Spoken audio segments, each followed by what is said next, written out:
오늘 창세기 12장 그리고 15장의 이 말씀은 하나님이 아브라함을 부르셔서 아브라함이 되게 하시는 그 과정의 말씀을 담고 있습니다. 전반부의 말씀은 갈대아 우르 지방에 살고 있는 그 아브라함을 하나님이 불러내시는 그 말씀을 담고 있고, 후반부의 말씀 15장의 말씀은 하나님이 아브라함과 언약을 맺는 그 말씀을 담고 있습니다. 오늘 우리가 보지는 않겠지만은 17장의 말씀에서도 다시 한번 언약을 다시 체결하시는데, 그때 이제 열국의 아비가 되리라. 그래서 17장에서는 할례의 언약을 맺으십니다. 그리고 아브라함의 이름이 아브라함이 되는, 그래서 아브라함은 열국의 아비, 민족의 아비라는 그런 말씀입니다. 오늘 말씀에서 우리는 아주 중요한 그러한 구약의 최고의 중요한 말씀이라고도 볼 수 있는 15장 6절의 말씀, 하나님이 아브라함이 여호와를 믿으니 여호와께서 이를 그의 의로 여기시고, 바로 아브라함의 믿음으로 하나님이 그를 의롭게 여기셨다. 그래서 우리가 구원의 대원칙이 되는 믿음으로써 의롭다 칭함을 받는다는 그 이신칭의의 교리를 오늘 말씀에서 담고 있는 것을 볼 수가 있습니다. 하나님이 성도의 삶 가운데 의미를 두는 것은 믿음으로만 관계가 됩니다. 믿음이 없이는 생각하는 것이나 말하는 것이나 행하는 것이 아무 의미가 없습니다. 믿음이 없는 생각은 이성의 깨에 불과하고, 믿음이 없는 말은 헛된 말, 허사에 불과합니다.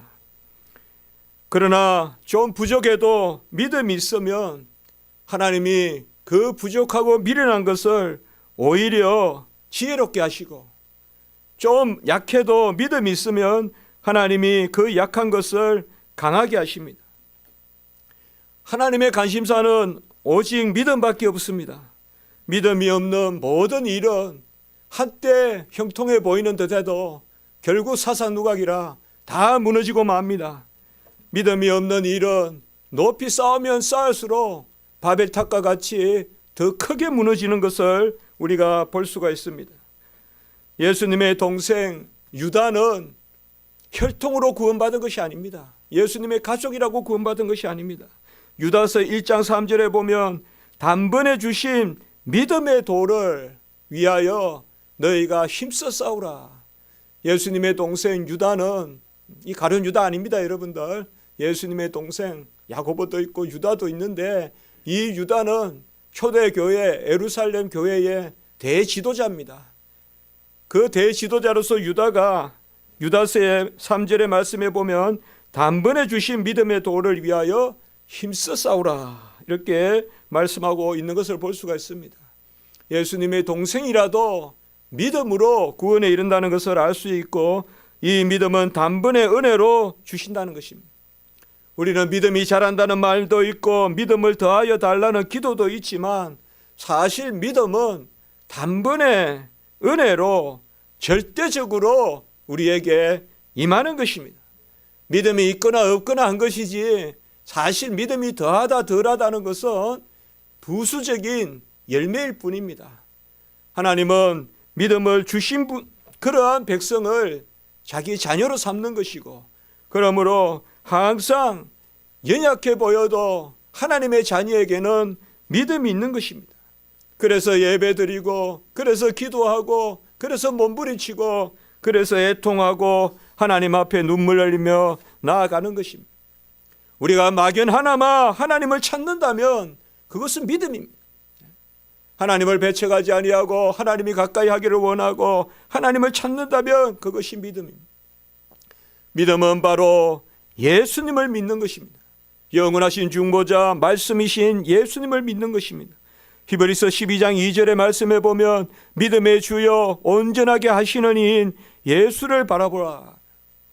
믿음의 주라는 말은 예수님이 믿음의 목표라는 것입니다.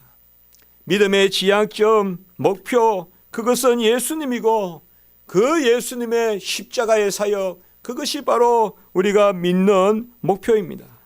그리고 그 믿음을 누가 주시느냐, 그리고 어떻게 믿느냐, 온전하게 하시는 이 예수다. 믿음의 대상, 믿음의 목표도 예수님이고 우리의 믿음을 온전하게 하시는 분도 예수님이십니다. 예수님은 수단이 되시고 목적이 되십니다. 길이 되시고 진리가 되시고 생명이 되십니다. 생명은 목적지입니다. 우리의 목적지도 예수고 길이요 진리는 수단이요 가정입니다. 우리의 수단과 가정도 예수님입니다. 믿는 이 가정, 오늘날 우리의 삶 가운데도 예수님이 우리의 믿음을 주장해 주셔야 됩니다.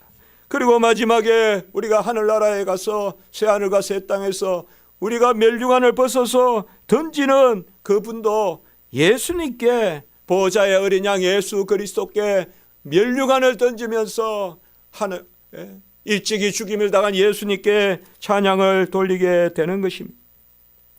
엠마오로 가는 제자들에게 동행하듯이 예수님은 오늘날 우리에게도 동행하십니다. 두려시 우리는 예수를 바라보고 가는데 그 예수가 이미 우리 가운데 역사하시고 우리는 예수를 목적지로 삼는데 그 예수가 우리의 삶을 주장하시는 것을 볼 수가 있습니다. 제가 전에도 말씀을 드렸죠. 어머니의 품에 안겨서 엄마 어디가, 엄마 어디가, 어디 좋은 곳으로 가, 어디 놀러 가자, 어디 먹으러 가자. 그러나 이제 나이가 들어 부모를 여의고 보니까 어머니 품이 최고죠. 어머니와 어디 가는 것이 중요한 것이 아니라 어머니 품이 목적지죠. 우리는 부모가 그저 어릴 때는 수단이고 과정이고 방법 같지만 사실 부모님의 품보다 이 땅에서 더 안온한 곳이 어디 있습니까? 마찬가지입니다. 예수님은 수단이 아니요 목적이고 그 예수님을 바라보는 그 길과 진리가 바로 예수님이라는 것입니다. 그래서 로마서 10장 17절에는 믿음은 들음에서 나고 들음은 그리스도의 말씀이다 라고 이렇게 말씀하고 있습니다. 들음이라는 것은 바로 말씀을 듣는 것이고 그것이 믿음의 본질이라는 것입니다. 그래서 로마서 10장 8절에는 믿음의 말씀이 내 입에 있고 내 마음에 있다는 것입니다. 하나님의 말씀이 내 입에 있고 내 마음에 있으니 하늘에서도 찾지 말고 바다에서도 찾지 말고 바로 내 입과 내 마음에서 찾으라고 했습니다. 신명기 31장에 나오는 말씀입니다. 구약이든 신약이든 믿음은 예수 그리스도를 믿는 것입니다. 오늘 말씀에 보면 아브라함에게 이르시되 12장 1절에 그리고 15장 1절에 보면 여호와의 말씀이 환상 중에 임하여 이르시되 이렇게 나와 있습니다. 아브라함에게 말씀이 임하였습니다. 먼저 하나님의 말씀이 아브라함에게 임하였습니다. 우리는 믿어서 말씀을 듣는다고 생각하기 쉽지만은 사실상 말씀이 믿음과 함께 옵니다. 하나님의 지시하심이 있으면 그 가운데 믿음이 함께하는 것입니다. 여호와께서 아브라함에게 이르시되 이 여호와의 말씀 이것이 출발점입니다. 아브라함이 여호와를 찾은 것이 아니라 찾아가서 들은 것이 아니라 여호와가 아브라함을 찾아가서 이르시되 먼저 말씀하신 것입니다. 아무것도 없이 그저 본토 친척 아비 집을 떠나라고 그렇게 말씀합니다. 이 말씀을 듣고 오늘 12장 4절에 보면 아브라함이 여호와의 말씀을 따라갔고라고 이렇게 말씀하고 있습니다. 말씀이 뭔데 임하니까 따라갑니까?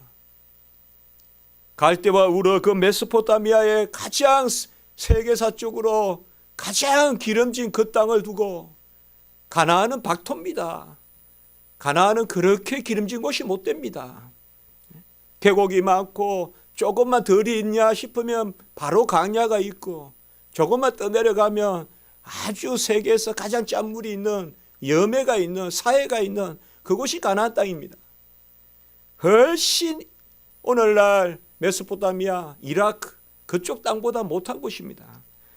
그런데 여호와의 말씀이 무슨 힘이 있어서 이 아브라함을 움직인 것입니다. 여호와의 말씀은 바로 하나님이시요 예수 그리스도시요. 그 말씀이 임하였다는 것은 그 말씀과 함께 예수 그리스도를 아브라함이 믿었다는 것입니다. 히브리서 11장에 나오다시 아브라함이 믿었는데 그 믿음의 주가 온전케 하시는 분이 예수 그리스도시라는 거예요. 믿음의 주요 온전케 하시는 이신 예수를 바라보라. 이 말씀은 바로 구약 시대에 해당하는 말씀을 지금 히브리서에서 말씀하고 있는 것입니다. 아브라함도 그 예수 그리스도를 바라보았다는 것입니다. 아브라함에게 말씀이 이르렀다는 것은 아브라함에게 믿음도 주셨다는 것입니다.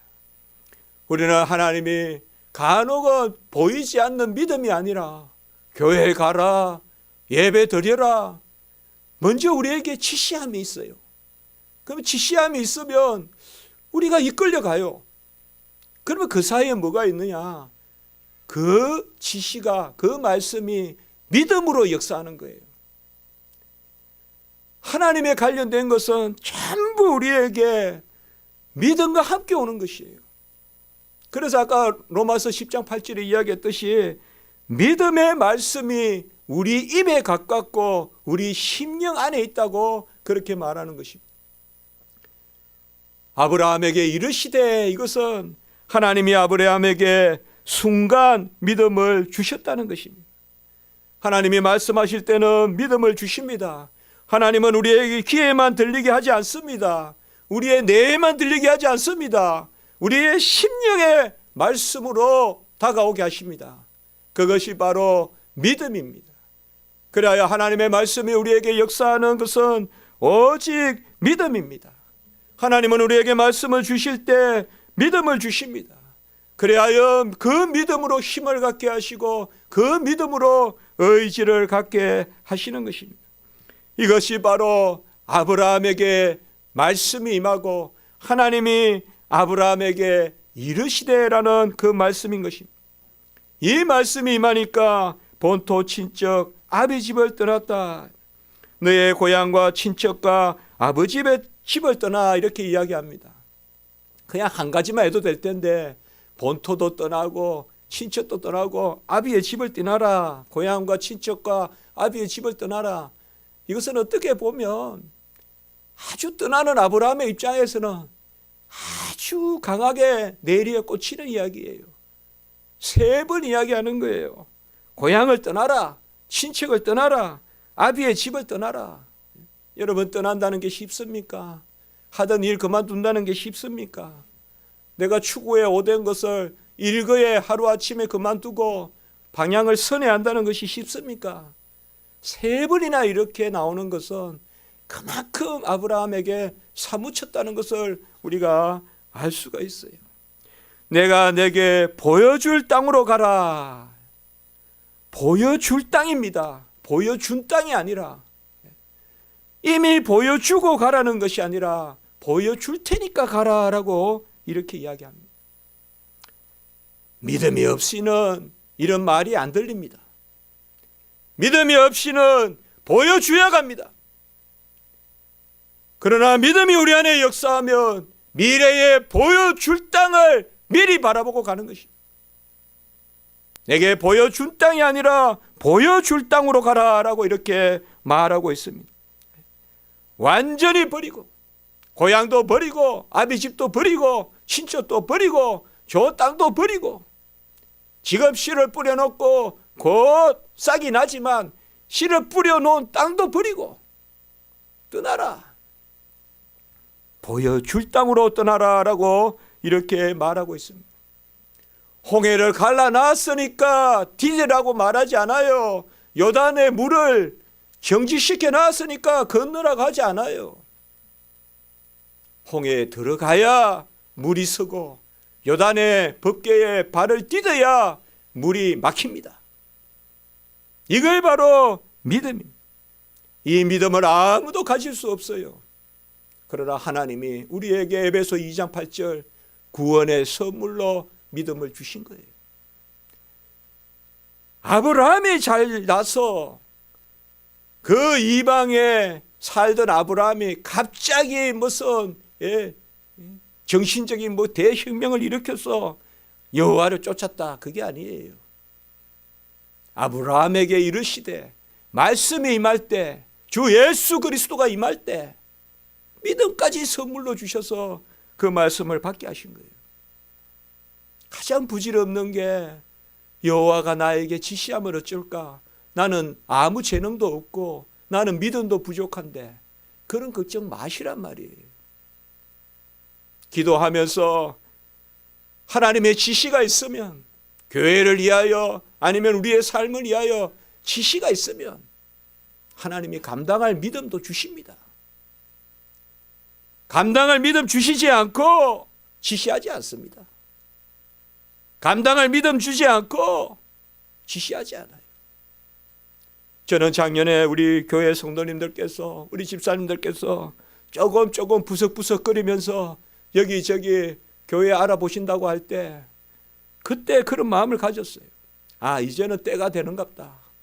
이제는 때가 됐는갑다. 어떻게 보면 2만 용사보다 교인들이 많이 줄어들었어요. 많이 줄어든 건 아니지만 그래도 많이 우리가 300용사가 됐잖아요. 이제는 때가 됐는 것 같다. 하나님이 우리에게 지시할 때 감당할 믿음을 주시고, 정말 내가 여호와 앞에 꿈꾼 듯 하도다. 여기에서 이 설교하지만은 어떻게 이렇게 우리가 넓은 곳에서 예배를 드리고 피아노 소리 가운데 찬양을 드릴 수 있냐. 하나님은 먼저 믿음을 주시면서 말씀하십니다. 곧 믿음을 받거든, 지시를 받거든 믿음이 있는 줄 믿으세요. 믿음 나로부터 나오는 거 아니에요. 믿음 나로부터 나오는 거 아니에요. 여호와께서 구원의 선물로 우리에게 주시는 것이에요. 사도행전 7장 2절에 보면 스데반이 돌로 맞아 죽어가면서 우리 조상 아브라함이 하란에 있기 전 메소포타미아에 있을 때 영광의 하나님이 그에게 보여, 이렇게 이야기했습니다.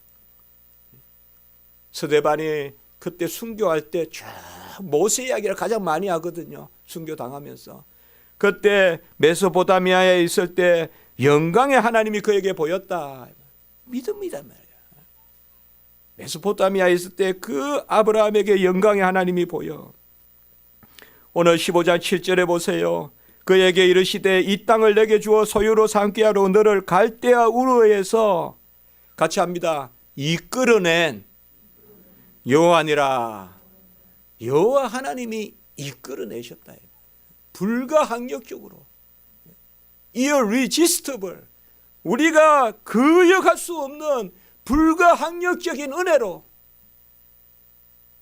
우리를 이끌어내신 것입니다.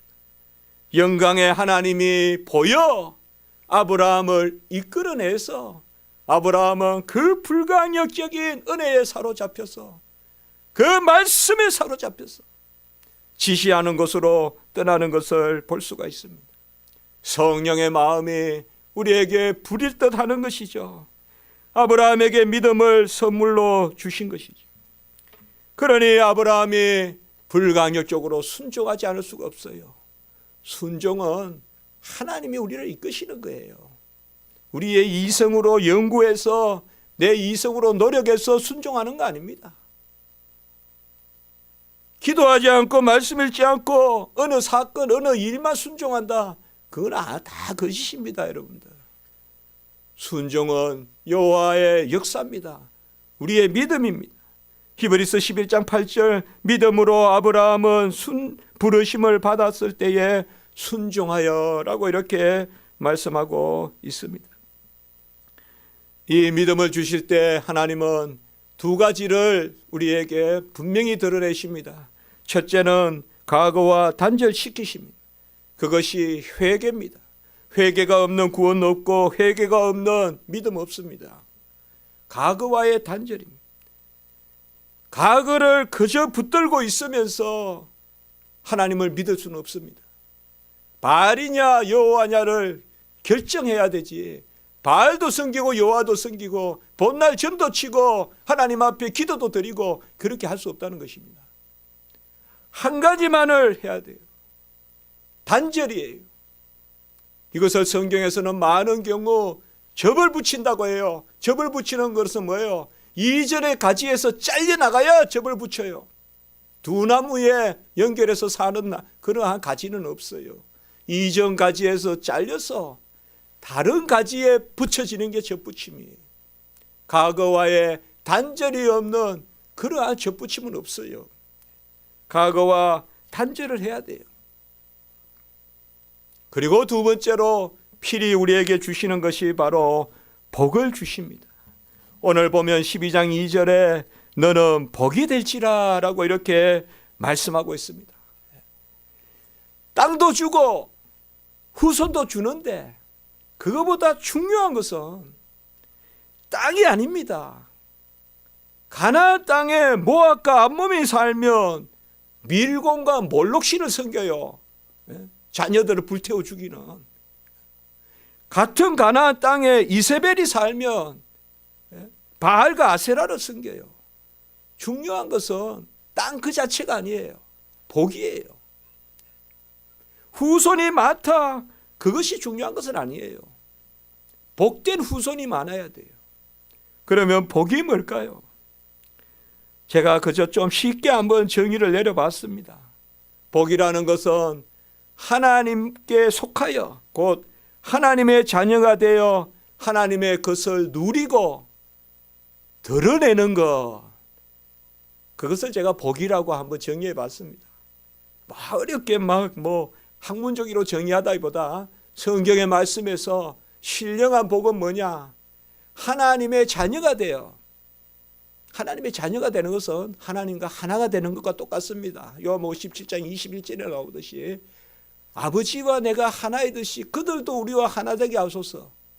하나님과 하나 되어 하나님의 것을 누리고 그리고 드러내는 것, 그게 복입니다. 하나님의 것을 누리고 드러내는 것, 그래서 복의 근원이 되는 것이에요. 우리가 하나님의 것을 누리지만 하나님의 것을 드러내요. 가나안 땅이 젖과 꿀이 흐르는 땅이 되는 것은 바로 복된 하나님의 자녀들이 그곳에 정착하기 때문에 가나안 땅이 젖과 꿀이 흐르는 땅이 되는 거예요. 가나안 땅에 그 칠족속이 살고 그때는 젖과 꿀이 흐르는 땅이 아니에요. 우리가 사는 가정이 왜 중요한지 압니까? 하나님의 자녀가 살기 때문에 복된 거예요. 이 터가 왜 중요한지를 압니까? 식당을 할 때는 그냥 식당터예요.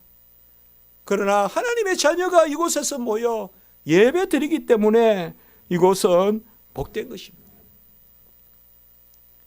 중요한 것은 하나님의 자녀가 움직이는 것입니다. 오늘 6절 12장 6절에 보면 그 땅에 가나안 사람이 거주하였더라. 가나안 사람이 살 때는 이방의 터요, 우상의 터요. 그러나 그곳에 유일하신 하나님을 섬기는 백성이 올 때는 신령한 터가 되고 젖과 꿀이 흐르는 터가 되고, 만 신이 있는데, 만 가지 이방의 신이 있는데, 가이사랴 빌립보에서 주는 그리스도시요 살아계신 하나님의 아들이라고 했을 때 너의 고백 위에, 베드로 너의 그 고백 위에 교회를 세우리라. 같은 터지만은 예국에 가면 만신전이라고 있거든요. 불란서 파리에도 가면 만신전이, 판테온이라고 만신전이 있어요.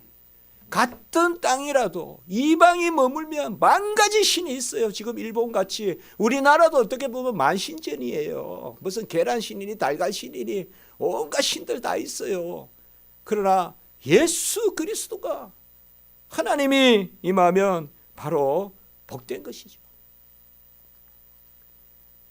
여러분 여행을 좋아하십니까? 제가 그 생각을 해봤습니다. 여행은 다 알고 가는 게 아니니까 재미있는 거 아니겠어요?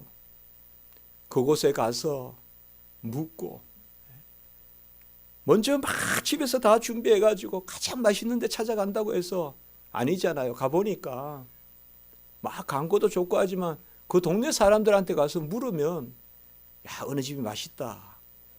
여행의 묘미는 모르고 떠나는 것 같아요. 모르고 떠나는 것이 여행의 묘미예요. 그래서 여행을 가게 되면 왜 여행이 즐거운가 가만히 보니까 내가 거기 가면 나를 비우고 가는 것 같아요. 그렇죠? 우리가 서울에 살면 서울을 안다, 나 어디 알아요, 이렇게 자꾸 이야기하죠. 모르는 게 자랑이 아닌데 여행을 가게 되면 저 아무 데도 모르는데 저 어디 길 좀 가르쳐 주세요. 그쪽 사람들에게는 상식인데 말이에요. 면사무소가 상식인데 우리는 그곳에 가서 모르니까 면사무소가 어디 있어요? 초등학교가 어디 있어요? 이렇게 묻죠. 제가 말씀을 준비하면서 그 생각을 해봤어요. 모르고 떠나는 게 흥미있지 않냐? 아브라함과 같이 우리가 밤새 연구해봤자 뭐가 맞습니까? 밤새 우리가 이성적으로 짜내봤자 뭐가 대단합니까? 모르고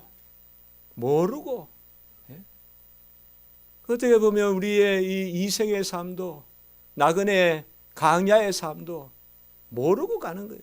이스라엘 백성은 하루도 몰랐어요. 구름 기둥 불 기둥이 그날 아침에 움직이는 대로 따라가요. 내일 우리 어디 갈까 하는 말이 없어요. 이스라엘 백성은. 아브라함의 그 믿음입니다. 내가 계획해서 아는 것이 아니라 하나님이 지시하는 곳으로 가서, 이것이 복입니다. 하나님의 자녀가 되고 하나님과 하나 되어서 하나님의 것을 누리고 하나님의 것을 드러내서 어디든지 하나님의 자녀가 가면 그 땅이 복을 받고, 그래서 하나님의 자녀를 인정하면 인정하는 자가 복이 받고 하나님의 자녀를 인정하지 않으면 인정하지 않는 자가 저주를 받는 오늘 말씀에 있지만, 그래서 땅과 후손과 복의 근원이 되는 복을 아브라함에게 약속하신 것이죠. 우리 성도님들 복된 백성이라고 할 때 어떻게 생각하세요? 내 주머니에 뭐가 들어있는 게 복입니까? 그게 아니에요. 내가 하나님 안에 있는 게 복이에요. 내가 하나님 안에 있어서 일어나 비추어라, 하나님을 비추고 하나님의 생명을 비추고 하나님의 의를 비추고 하나님의 어떠하심을 비추는 것, 그것이 바로 성경에서 말하는 복인 것입니다.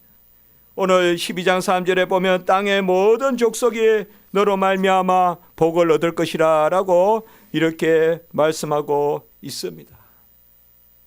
성도 여러분, 우리가 다 이러한 복을 누려야 되지 않겠습니까?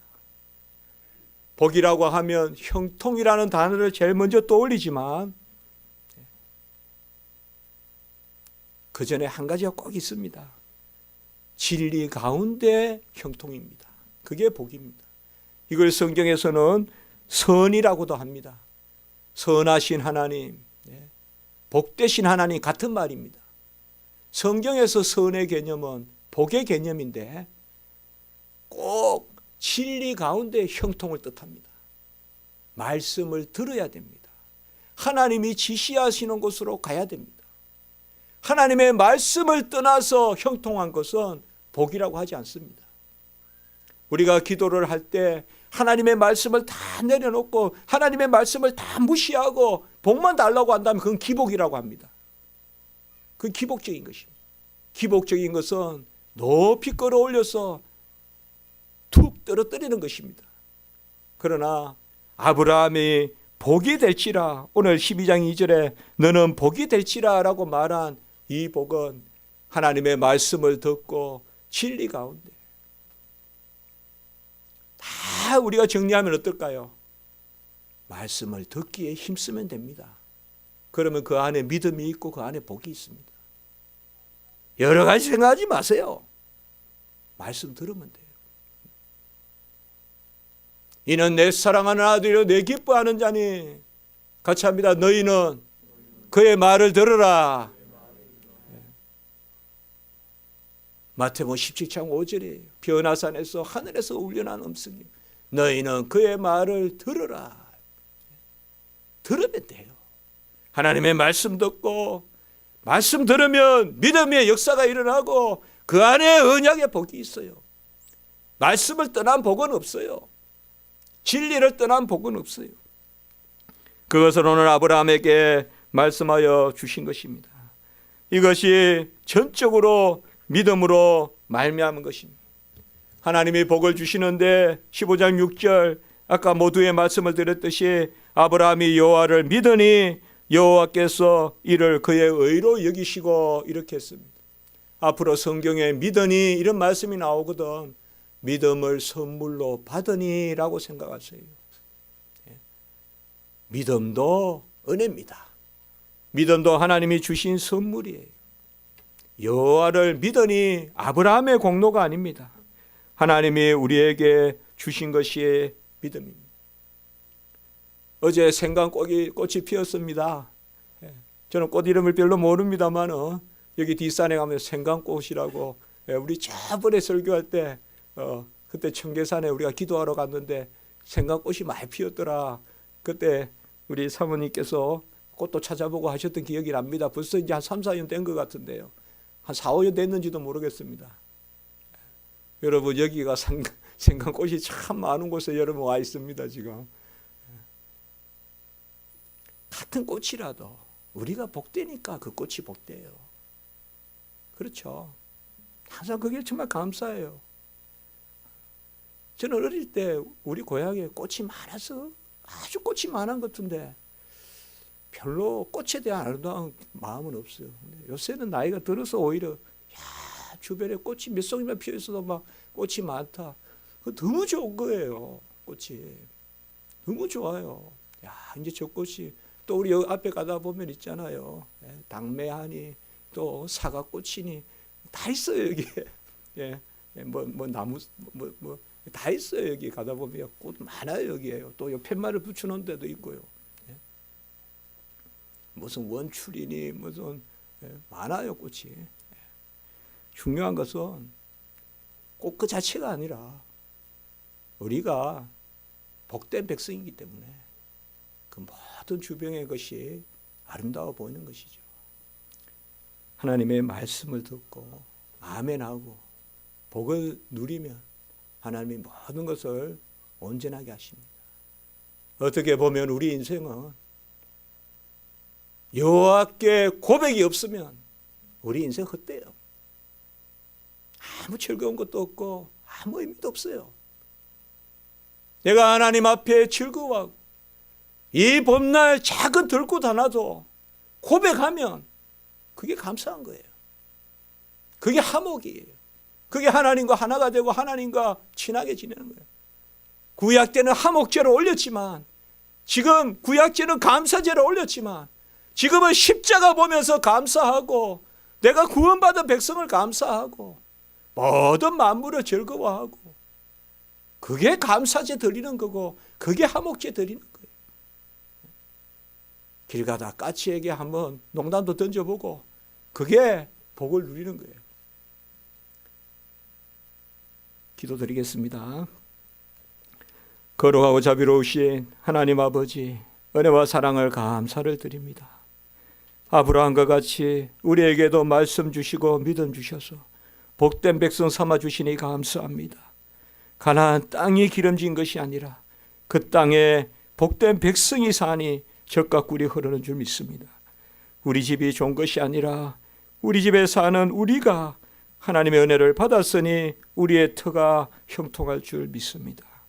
모든 성도님들 은혜 가운데 인도하시고 동행하시고 아브라함의 행로 가운데 하나님이 끝까지 함께 하셨듯이 우리 성도님들 가운데도 함께 하시고 복의 근원이 되고 땅과 후손과 어디 가나 복이 되는 그러나 우리 주의 백성들 되게 해 주시옵소서. 구주 예수 그리스도 이름으로 감사하며 기도드리옵나이다. 아멘.